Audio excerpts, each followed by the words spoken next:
啊，找我有事吗？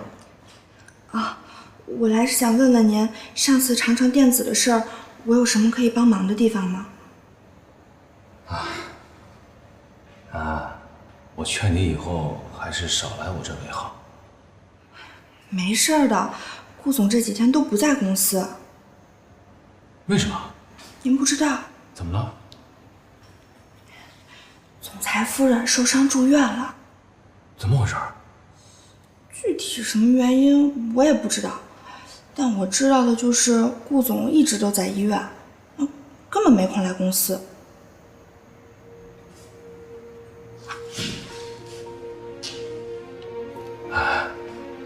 能不能帮我一次？什么事儿？您尽管说。把顾先生最新接触的几个案子资料还有客户联系人拿给我。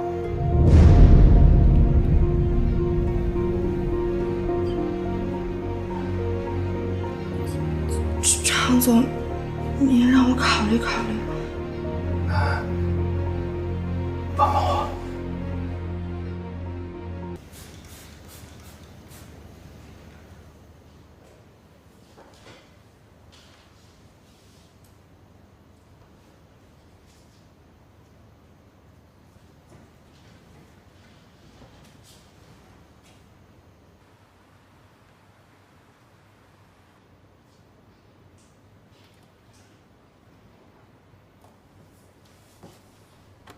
安，进来一下。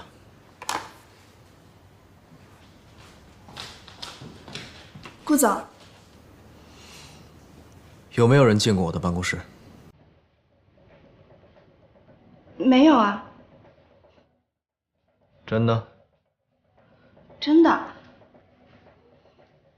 那我的文件还有抽屉是谁动的？可能是保洁阿姨打扫卫生的时候不小心碰着的吧。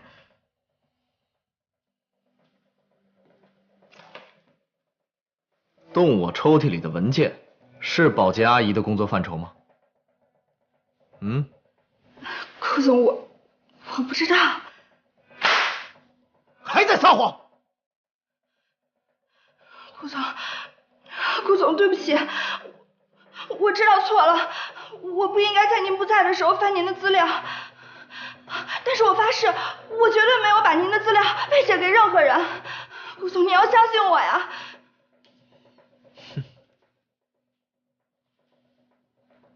承认的倒挺快的。你应该知道，作为一个商业间谍，最后的下场是什么。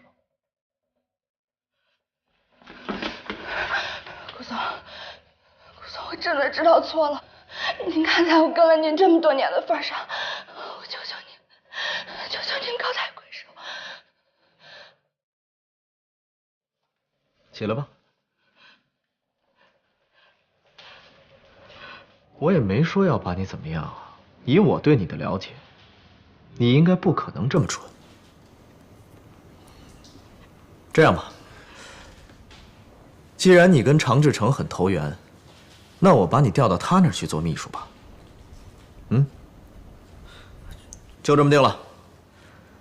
从明天开始，你呀，就到常志成那里去上班去，也好让你们有情人终成眷属，不好吗？